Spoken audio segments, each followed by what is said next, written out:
Bonjour, bienvenue sur Le Monde du droit. Nous sommes au cabinet Vogel et Vogel pour aborder les grandes évolutions en matière de droit de la concurrence. Oui, Vogel, bonjour. Bonjour. Quelles sont les grandes évolutions en matière de droit de la concurrence? Eh bien, si on appliquait, comme disent les économistes, une théorie des cycles aux règles de concurrence, on pourrait distinguer trois périodes, trois phases.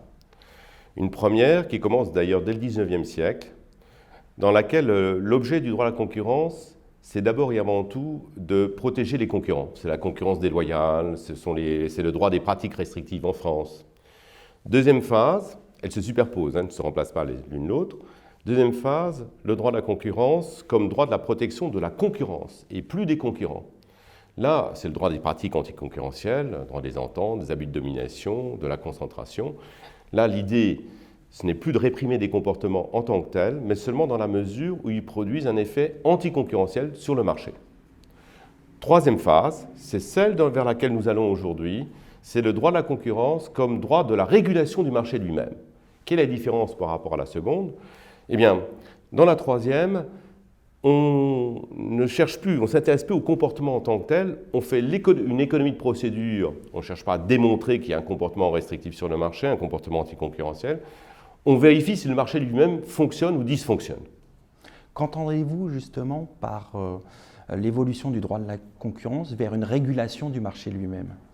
Alors, quelques exemples. Dans la phase 2, la phase protection de la concurrence, s'il y a une entente sur le marché, il ne faut pas seulement établir l'effet anticoncurrentiel de l'entente, mais aussi le comportement d'entente.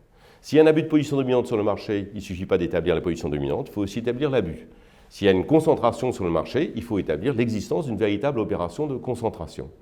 Donc, inconvénient de ce système, c'est qu'il faut prouver des comportements, ce qui est difficile à faire.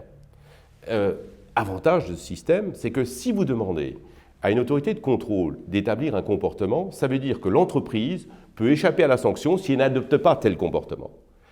La norme conserve toute sa juridicité.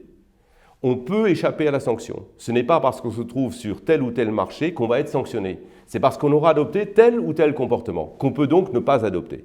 Je pense que c'est une condition pour que les règles de concurrence demeurent des règles de droit.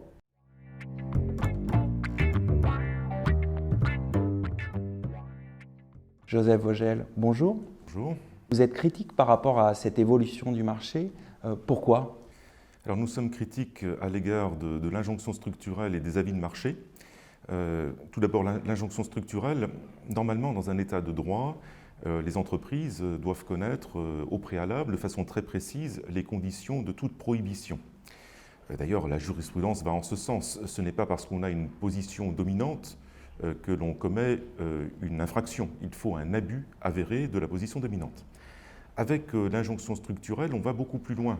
On va vers la régulation directe du marché, puisqu'il suffit d'être en position dominante, d'avoir 50% de part de marché et de pratiquer des prix ou des marges jugées trop élevées, ce qui est très subjectif. Donc finalement, c'est la position de l'entreprise elle-même qui est contrôlée directement, sans faute caractérisée de sa part. Et donc là, on va trop loin par rapport aux droits classiques et aux conditions d'incrimination que les entreprises doivent connaître à l'avance. Même chose pour les avis de marché.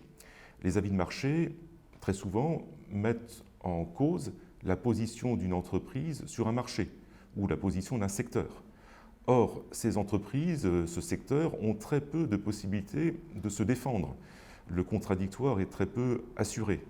Il faudrait là mieux encadrer les avis de marché. Par exemple, ne pas faire d'autosaisine, parce que si un organe s'autosaisit d'un problème, il a tendance à confirmer sa première analyse. De la même façon, il ne faudrait pas que l'organe qui statue, qui donne un avis sur un marché et sur des positions de marché d'entreprise, soit compétent également pour les sanctionner au contentieux, parce que sinon il a un a priori déjà par son avis de marché.